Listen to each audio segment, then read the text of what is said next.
Hello everyone, Chipmaster3000 here. Today I'm going to be playing Bohemia and going for the Hus Achievement run.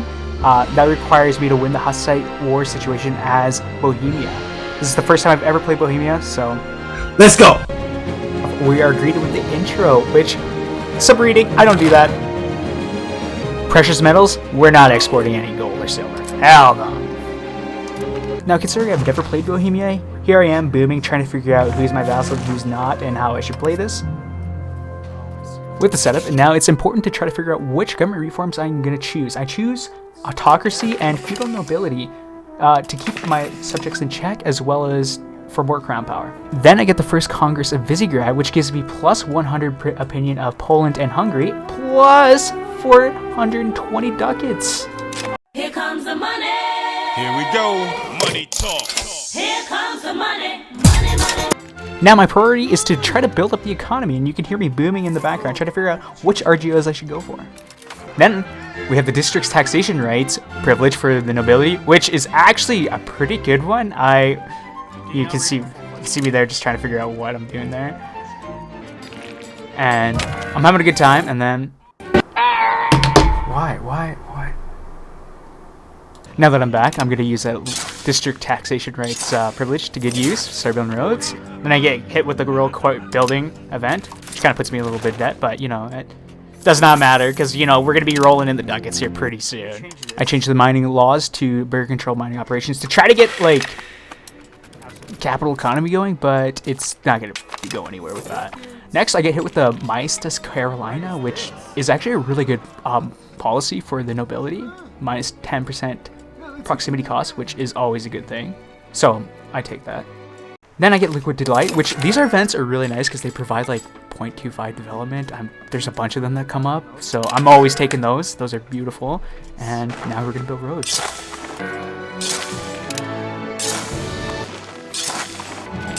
And then the Age of Renaissance spawns, and I take administrative because, of course, it's the best one. Now I get into a PU with Luxembourg, which I don't know. I'm like looking around here trying to figure out what to do with it. Pointless. The Cathedral of St. Vitus spawns. It's the same thing as like the brewery one. 2.25 development. Really nice. And then here I'm gonna build my Grand Army, which I'm so excited for. Oh my lord, come on, bro. Here I believe is our first or second parliament, and I'm deciding whether to do promote castle works or promote urbanization. I end up deciding to do promote urbanization just because I want to urbanize and build up the economy as best I can.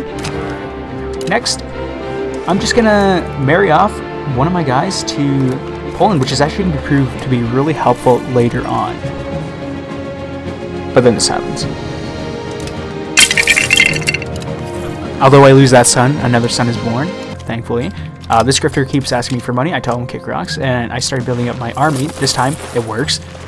Next, you can see that I'm trying to get capital economy going, but it is not going anywhere. I give up on that. Now, I get the University of Praha, so it's time to start researching, because I was not doing that.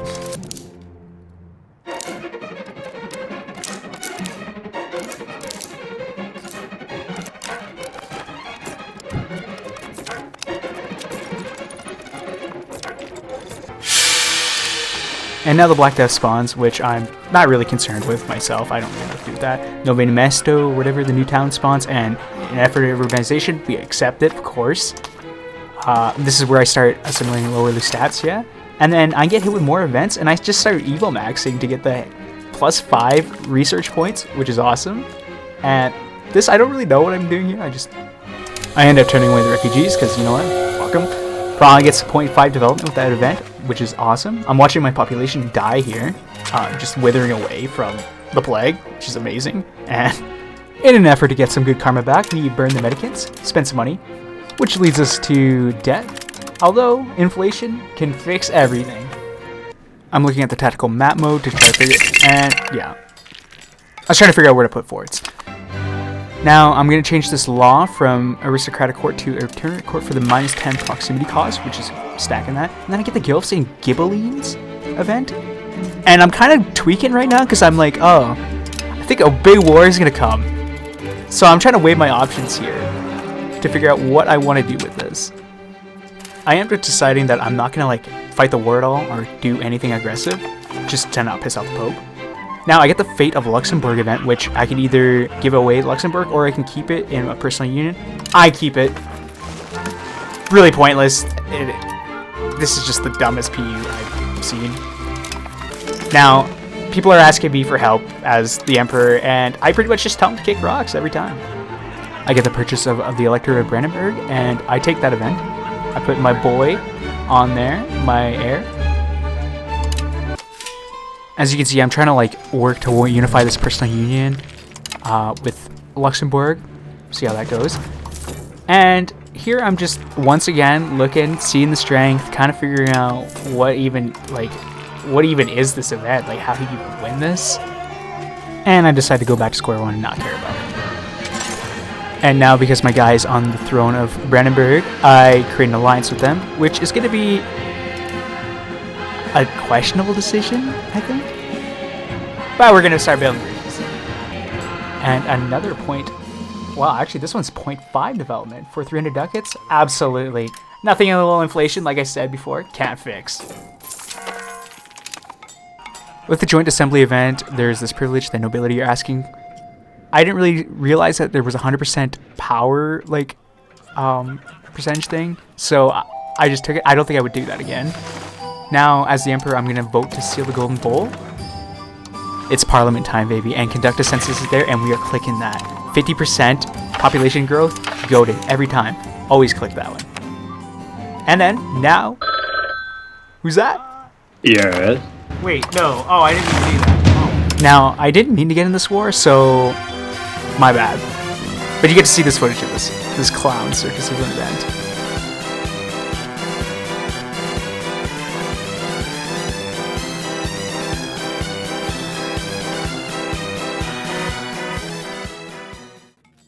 Hello? And we're hit with the legitimization of power event, which has this absolute Chad come up the bra and ask for the crown of Milan. Which, I say yeah, why not? Now with the war over, Brandenburg decides to be a good old friend and give me Flaming Heath, at least some parts of it, which I create into a vassal. Unfortunately though, half my army is stuck there and it's going to be there for a while. The Black Death is over, and the von Habsburgs demand extended privileges. We're going to examine it a little bit closely, see if there's anything kind of strange about this document. And wow, would you look at that? There are some irregularities here. Although I'm not really sure what this means, to be honest. And now we vote for a unified treasury in the PU for some extra ducats. Now the Austrian Overture event happens where he marries my daughter, and I think, what could go wrong with that? Yes. Although we are in war, we got to do a quick law change. Favor the ruler. Peace. He gives me some territories, which I create another fiefdom with. Super simple. Now, about that marriage. Yes. As the game puts it, as the good eggs we are, we join the war, but we end up doing nothing the entire war. We just kind of sit around and nothing happens. The Elector of Saxon-Wittenberg dies, so I end up giving the Electorate to Meissen, my neighbor. Good news, victory for the Ghibellines for doing absolutely nothing and just winning the situation. Bad news. Good news, we got a new king, and we're a great power again. Now, it's about time to use that army and put it to work. Yeah, boy. Using my God-given claims bestowed upon me by the Parliament, it's time to march into the war and claim it for ourselves and clean up those borders.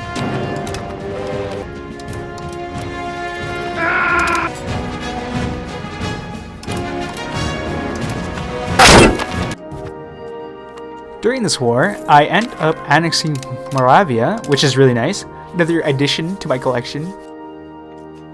I end up giving the rest of Flaming Heath to my vassal. Yummers. And then I annex everything. I start granary maxing to increase population growth. And then I get a stranger visitor. No. After telling the shady people to fuck off, I start building temples in my new provinces to increase control. Because control is king in this game. Would you look at that? I get my first cardinal seat and I place it in Prague to get that extra literacy.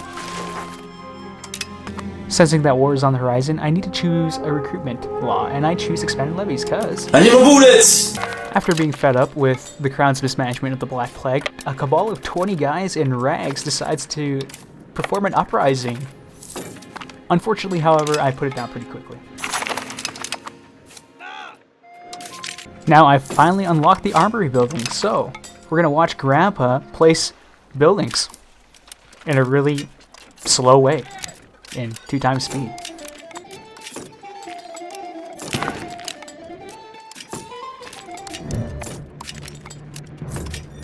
It is here with my superior intellect, I remember that there is actually a building macro which I could use.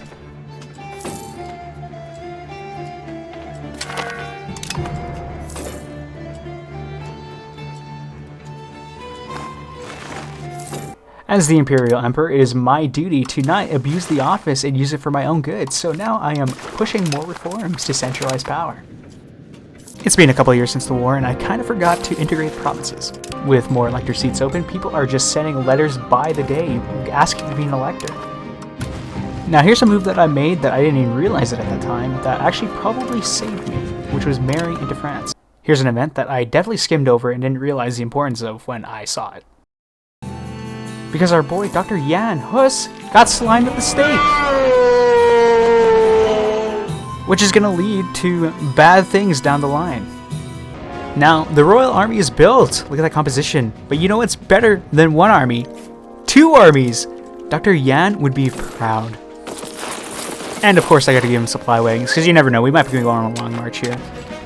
And then I get another cardinal seat. The Italian grifter comes back after many attempts, and I'm finally not a broke bitch anymore, so I say yes. Oh shit, not good.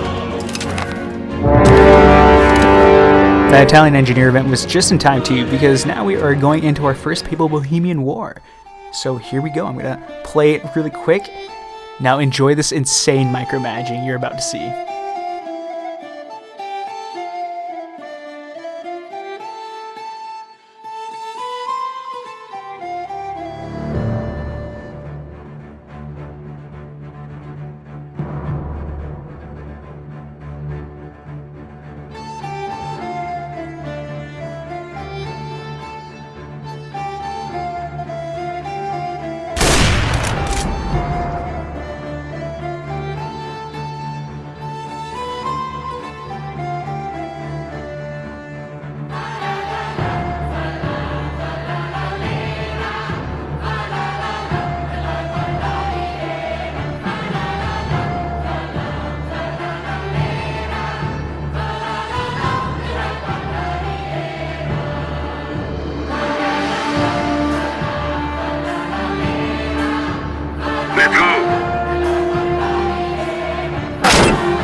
And now that I won my first Papal-Bohemian War, we're gonna balkanize the Papal States.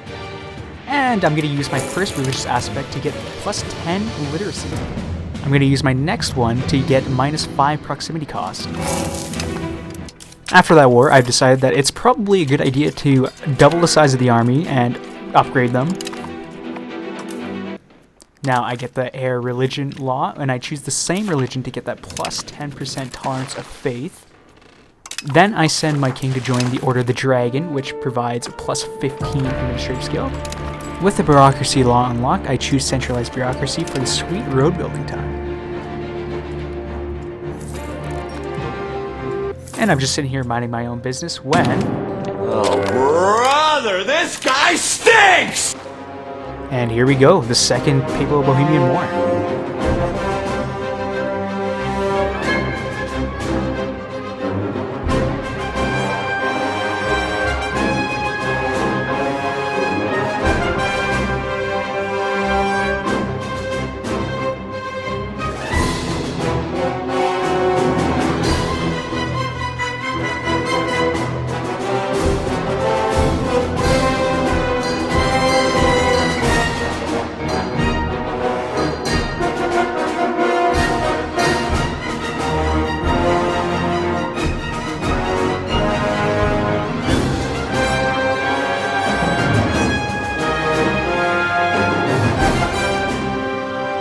With the second war over, we're going to balkanize them once again.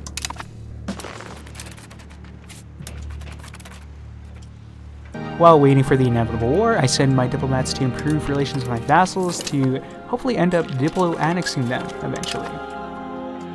It's time to start converting people. Oh my god, bro. Oh, hell no, man. What the fuck, man? Alright, honey, it's time for round 3. Here we go. My philosophy for this war has just pretty much been the same as it was before. I just play defensively and just knock these guys out as they're trying to go for my forts.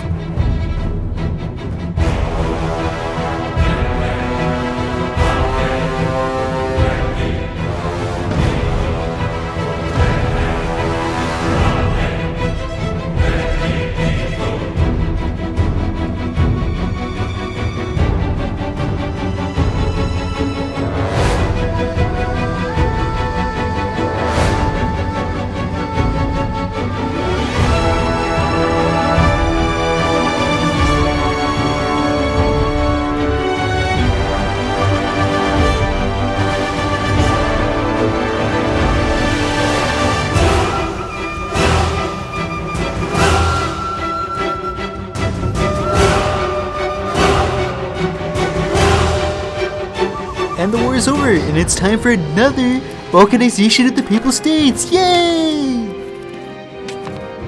And before I was really interrupted by the Papal States, I am back to converting the Catholics to Hussitism. Once again, I'm tweaking because my heir is not married and he's kind of getting old, so I marry a lowborn because I did not want to have a situation where I am cooked. And on top of that marriage, I make him join the Order of the Swan. On top of that, I annex one of my vassals, and life is going pretty good. I might not have to fight another war. Oh shit, here we go again.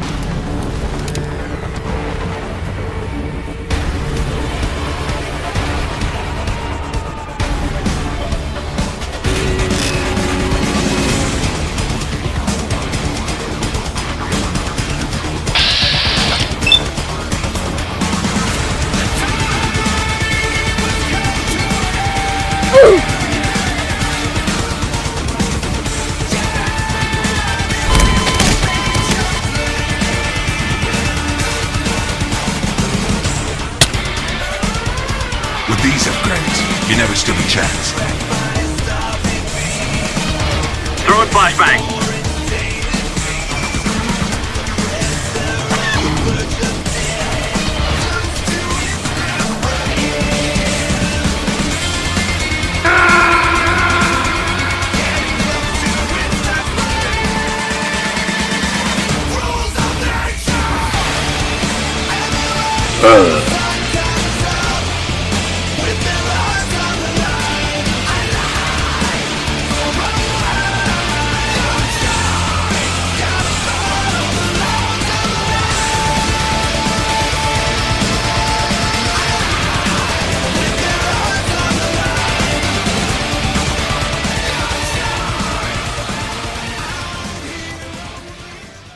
I hope you enjoyed that edit. This ends up being the last war I have to fight, and now I just sit around and do nothing until the situation's over. 1 hour later.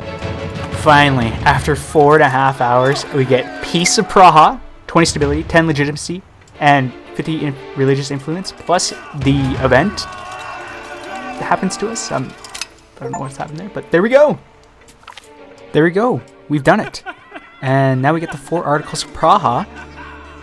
A bunch of reading. You can read that if you want. The historical option is Peace in Our Time, which grants us access to the 4 articles of Praha government reform. Here's the 4 articles reform, plus 10% crown power, minus 10% clergy power, plus 5% monthly research, and 1 tolerance of heretical beliefs. And with that, I am done. This was 4 hours, condensed into 20 minutes. First time editing a video like this. Let me know what you guys think, and if you enjoyed it, I will make more videos like this. Other than that, until next time.